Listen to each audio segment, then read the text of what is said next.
ಸ್ವಾಮಿ, actually ನನ್ನ ಹೆಸರು ಸ್ವಾಮಿ ಶರಣಯ್ಯಪ್ಪ. ನನ್ನ ಹೆಸರು ಮೃತ್ಯುಂಜಯ ರೆಡ್ಡಿ ಅಂತ. ನಂದು ಹುಟ್ಟೂರು ಬಳ್ಳಾರಿ. ನಾನು 2009ರಲ್ಲಿ ನಾನು ಬೆಂಗಳೂರಲ್ಲಿ ಹೊಸಪೇಟೆಗೆ ಹೋಗ್ತೀನಿ. ನಾನು ಹೊಸಪೇಟೆಗೆ ಹೋದಾಗೆ ಪ್ರೇಮ್ ಕುಮಾರ್ ಅನ್ನೋ ಆ ಮೈನ್ಸಲ್ಲಿ ನಾನು ಕೆಲ್ಸಕ್ಕೆ ಅಂತೇಳಿ ಸೇರ್ಕೊತೀನಿ.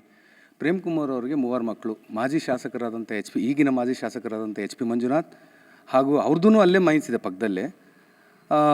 ಅದೇ ರೀತಿ HP ಶ್ರೀನಾಥ್ ಹಾಗೂ HP ಅಮರ್ನಾಥ್. ನನಗೆ ಒಡನಾಟ ಜಾಸ್ತಿ ಇದ್ದಿದ್ದು ಪ್ರೇಮ್ ಕುಮಾರ್, ಅಮರ್ನಾಥ್ ಆ್ಯಂಡ್ ಮಂಜುನಾಥ್ ಅವ್ರ ಹತ್ರ ಜಾಸ್ತಿ ಇತ್ತು. 2009ರಿಂದನೂ ನಾನು ಅವ್ರ ಜೊತೆಲೇ ಇದ್ದೆ. 2009ರಿಂದ 15ರವರೆಗೂ ನಾನು ಒಬ್ಬನೇ ಇರ್ತಾಯಿದ್ದೆ ಸ್ಟಾಫ್ ಆಗಿ. 15ರ ನಂತರ ಪ್ರೊಡಕ್ಷನ್ ಸ್ಟಾರ್ಟ್ ಮಾಡೋ ಟೈಮಲ್ಲಿ ಎಲ್ಲ ಸ್ಟಾಫ್ನ ನಾನು ಅಪಾಯಿಂಟ್ಮೆಂಟ್ ಮಾಡಬೇಕಾಗಿತ್ತು. ನಾನೇ ಅಪಾಯಿಂಟ್ಮೆಂಟ್ ಮಾಡಿದ್ದೆ. ನನ್ನನ್ನು ಆ್ಯಸ್ ಏಜೆಂಟಾಗಿ ಅಪಾಯಿಂಟ್ಮೆಂಟ್ ಮಾಡಿದರು, ಮ್ಯಾನೇಜರ್ ಆಗಿ ಮಾಡಿದರು, ಏಜೆಂಟಾಗಿ ಮಾಡಿದ್ರು. ಎಲ್ಲದೂ ನನ್ನ ವೈಯಕ್ತಿಕವಾಗಿ ನನ್ನ ಒಂದು ಇದ್ರ ಮುಖಾಂತರನೇ ನಡೀತಾ ಇತ್ತು. ಎಲ್ಲವನ್ನೂ ನಾನು ಅವ್ರಿಗೆ ಅಪ್ಡೇಟ್ ಮಾಡ್ತಾಯಿದ್ದೆ. 2017ರಲ್ಲಿ ನಾನು ವೈಯಕ್ತಿಕವಾಗಿ 2 ಗಾಡಿ ತೊಗೋತೀನಿ. ಒಂದು ಮಿಷನ್ ತೊಗೊಂಡಿದ್ದೀನಿ. 2015ರಲ್ಲಿ ಒಂದು ಮಿಷನ್ ತೊಗೊಂಡೆ. 2017ರಲ್ಲಿ 2 ಟಿಪ್ಪರ್ ತೊಗೊಂಡಿದ್ದೆ. ಹೊರಗಡೆ ಬಾಡಿಗೆ ಬಿಡೋದು ನನ್ನ ಮೈನ್ಸಲ್ಲಿ ನಾವೇ ಬಿಟ್ಟರೆ ಆಯ್ತಲ್ಲ ಅಂತಂದು ಹೇಳಿದಾಗ ನಾನು ಅಮರ್ನಾಥ್ ಅವರ ಗಮನಕ್ಕೂ ತಂದಿದ್ದೆ, ಪ್ರೇಮ್ ಕುಮಾರ್ ಅವ್ರ ಗಮನಕ್ಕೆ ತಂದಿದ್ದೆ. ಆಯಿತು, ನೀನು ನನ್ನ ಮಗ ಇದ್ದಂಗೆ ಮಾಡ್ಕೋ ಅಂತಂದು ಹೇಳ್ಬಿಟ್ಟು ಅಂದರು. ಸರಿ ಅಂತ 2 ಗಾಡಿ ತೊಗೊಂಡು ಮೈನ್ಸಲ್ಲೇ ಬಿಟ್ಟೆ. ನಡೀತಾ ಇತ್ತು. ಅವ್ರಿಗೂ ನಮಗೂ ತುಂಬ ಅನುಕೂಲವಾಗಿತ್ತು. 2020ರಲ್ಲಿ ಯಾವುದೋ ಕಾರಣಾಂತರಗಳಿಂದ ನನಗೂ ಅವ್ರಿಗೂ ಒಂದು ಸ್ವಲ್ಪ ಭೇದ ಭಾವ ಬಂತು. ಇಡೀ ಕುಟುಂಬಕ್ಕೆ ನನಗೂ ಬಂದಿದ್ದ ಸಂದರ್ಭದಲ್ಲಿ ನಾನು ಲಾಕ್ಡೌನ್ ಆಯಿತು. ಲಾಕ್ಡೌನ್ ಆದ ನಂತರ ನಾನು ಅವ್ರ ಹತ್ರ ಕೇಳ್ತೀನಿ. ಯಾಕೆಂದ್ರೆ ನಾನು ಹೊರಗಡೆ ಹೋಗ್ತೀನಿ, ನಾನು ಬಿಟ್ಬಿಡಿ ಅಂತ ನಾನು ಕೇಳ್ತೀನಿ. ಆದರೆ ಅವರು ಬೇರೆ ರೀತಿಯಲ್ಲೇ ನನಗೆ ರಿಯಾಕ್ಟ್ ಮಾಡಿದ್ರು. ಬಟ್ ನಾನು ಅವ್ರ ಬಗ್ಗೆ ಏನು ಹೇಳೋಕ್ಕೆ ಈಗೇನಿಲ್ಲ. ಯಾಕಂದರೆ ಈಗ ಆಲ್ರೆಡಿ ಕೋರ್ಟಲ್ಲಿದೆ. ಕೊಡಲೇ ಇಲ್ಲ, ವೆಹಿಕಲ್ಗಳು ಕೊಡಲಿಲ್ಲ. 21, 22ರವರೆಗೂ ಕೇಳಿದೆ, 23ರವರೆಗೂ ಕೇಳಿದೆ. ಪೊಲೀಸ್ ಕಂಪ್ಲೇಂಟ್ ಕೊಡ್ತೀನಿ ಅಂತ ಹೇಳಿದೆ. ಅದಕ್ಕೂ ಏನೂ ಮಾತಾಡಲಿಲ್ಲ. ನನ್ನ ಹೆಸರು ಮೇಲಿದ್ದಾವೆ ಗಾಡಿಗಳು. 2 ಟಿಪ್ಪರು K34B 8947 8948, 2 ಟಿಪ್ಪರು, 1 ಎಕ್ಸ್ಕವೇಟ್ರು ಇಟಾಚಿ ಕಂಪನಿದು 320D2 and K35P 9664 Innova and Honda jazz ಗಾಡಿ. ಇವೆಲ್ಲವೂ ನನ್ನವೇ ಗಾಡಿಗಳು. ಇವ್ರು ಕೊಡಲೇ ಇಲ್ಲ.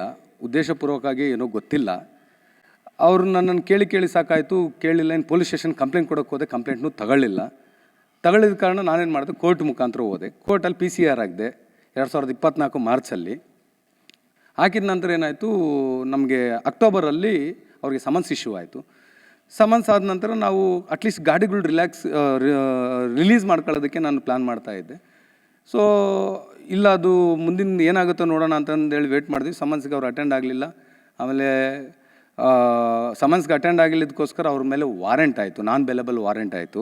406, 420, 503, 506 ಕೇಸ್ಗಳು ಅವ್ರ ಮೇಲೆ ಆಗಿ ನಾನ್ ಬೇಲೆಬಲ್ ವಾರೆಂಟ್ ಆಯಿತು.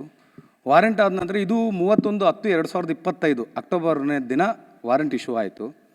ಅಂದಿನಿಂದ ನಾನು ಅರೆಸ್ಟ್ ಆಗ್ತಾರೇನೋ ನನ್ನ ನ್ಯಾಯ ಸಿಗ್ಬೋದು, ಅವ್ರು ಅರೆಸ್ಟ್ ಆಯ್ತು ನನ್ನ ವೆಹಿಕಲ್ಗಳು ನನಗೆ ಸಿಗ್ಬೋದು ಅನ್ನೋ ಒಂದು ಧೈರ್ಯದಿಂದ ನಮ್ಮ ಕಾನೂನಾತ್ಮಕವಾಗಿ ಏನು ನಡೀತದೆ ಅದು ನಡೀತೈತೆ. ನಮ್ಮ ಪೊಲೀಸ್ ಡಿಪಾರ್ಟ್ಮೆಂಟ್ ಮೇಲೆ ನಂಬಿಕೆ ಇದೆ ನಮ್ಮ ರಾಜ್ಯದಲ್ಲಿ ಅಂತಂದು ಹೇಳ್ಬಿಟ್ಟು ಭಾಳ ನಂಬಿಕೆ ಇಟ್ಟಿದ್ದೆ. ಆದರೆ ಅದು ಎಲ್ಲೋ ಆಗದಿದ್ದ ಕಾರಣ ಮತ್ತೆ ಪುನಃ ರೀಇಶ್ಯೂ ಆಗಿದೆ.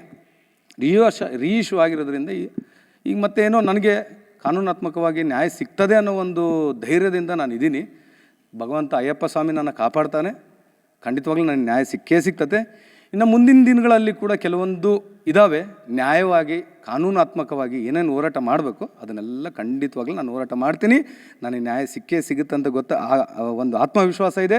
ಅದಲ್ಲದೆ ನನಗೆ ಮುಂದಿನ ದಿನಗಳಲ್ಲಿ ನನಗೆ ನ್ಯಾಯ ಸಿಗುತ್ತೆ ಅನ್ನೋ ಒಂದು ಭರವಸೆ ನನಗಿದೆ. ಹೌದು, ರೀಇಶ್ಯೂ ಆಗಿದೆ. ನಾನ್ ಬೇಲೆಬಲ್ ವಾರೆಂಟ್ ಹೌದು. ಖಂಡಿತವಾಗ್ಲೂ ನಾನು ಕಾನೂನು ಮೇಲೆ ತುಂಬ ನನಗೆ ನಂಬಿಕೆ ಇದೆ. ಯಾಕಂದರೆ ತಾಯಿ ಚಾಮುಂಡೇಶ್ವರಿ ಹಾಗೂ ನಮ್ಮ ಕರ್ನಾಟಕದ ಮಾತೆ ಕರ್ನಾಟಕದಲ್ಲಿ ಆ ಒಂದು ನಂಬಿಕೆ ಉಳಿತದೆ ಡಿಪಾರ್ಟ್ಮೆಂಟ್ ಮೇಲೆ ಇದೆ. ಇದೇ ಒಂದು ವಿಶ್ವಾಸದ ಮೇಲೆ ನಮ್ಮ ತಾಯಿ ಹೆಂಗೆ ಕಾನೂನಾತ್ಮಕವಾಗಿ ಅದೇ ರೀತಿ ನಮಗೆ ನ್ಯಾಯ ಸಿಗ್ತದೆ ಅಂತಂದು ಹೇಳ್ಬಿಟ್ಟು ಒಂದು ಭರವಸೆ ಇದೆ ಕಾನೂನು ಮೇಲೆ. ಆಮೇಲೆ ಪೊಲೀಸ್ ಮೇಲೆ ಕೂಡ ನನಗೆ ಬಹಳ ನಂಬಿಕೆ ಇದೆ. ಖಂಡಿತವಾಗ್ಲೂ ಸಿಗ್ತದೆ. ಯಾರೂ ಕಾನೂನು ಮುಂದೆ ದೊಡ್ಡವರಿಲ್ಲ. ಖಂಡಿತವಾಗ್ಲೂ ನನಗೆ ನ್ಯಾಯ ಸಿಗ್ತದೆ ಅನ್ನೋ ಭರವಸೆ ಇದೆ. ಸಿಗ್ತದೆ. ಮುಂದಿನ ದಿನಗಳಲ್ಲಿ ನ್ಯಾಯಕ್ಕೆ ಒಂದು ಜಯ ಸಿಗಲಿದೆ. ಇಷ್ಟು ಮಾತ್ರ.